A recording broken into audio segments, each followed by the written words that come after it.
Cédric Jubilard a été placé en détention provisoire le 18 juin 2021, à la suite de la disparition de sa femme Delphine. La première audience de son procès, prévue le 18 janvier 2024, pourrait être reportée. Delphine Jubilard a disparu depuis plus de 3 ans.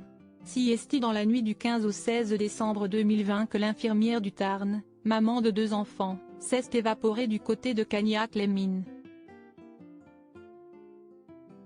Son corps n'a jamais été retrouvé et son époux, Cédric Jubilard, 36 ans, fait l'objet d'un mandat de dépôt jusqu'à sa comparution devant la cour d'assises.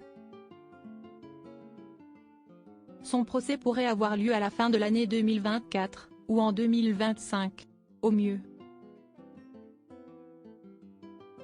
Le procureur de la République de Toulouse, Samuel Vuelta-Simon, confirme sur les ondes de France Bleu Occitanie, le 4 janvier 2024, que le dossier Jubilard connaît de nouveaux rebondissements.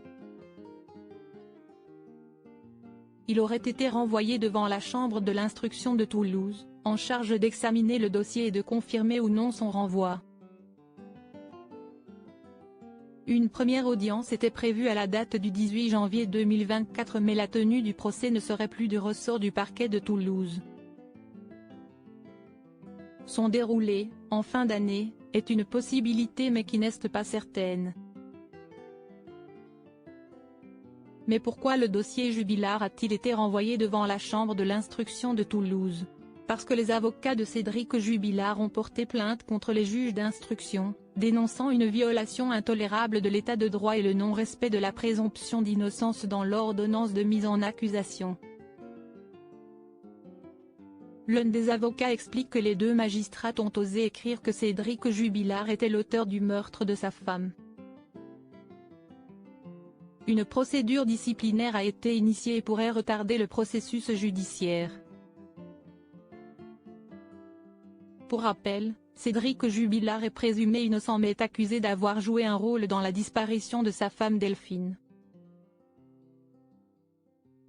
Il a été placé en détention provisoire le 18 juin 2021. Les thèses de départ volontaire, de suicide, d'accident et d'enlèvement ont été écartées. Cédric Jubilard clame toujours son innocence. Il est le dernier à l'avoir vue vivante, vivait mal leur divorce en cours et son comportement est décrit comme violent et impulsif. Il n'aurait cessé de mentir lors de son passage devant la cour d'assises. Cédric Jubilard reste présumé innocent des faits qui lui sont reprochés jusqu'à la fin définitive de son procès.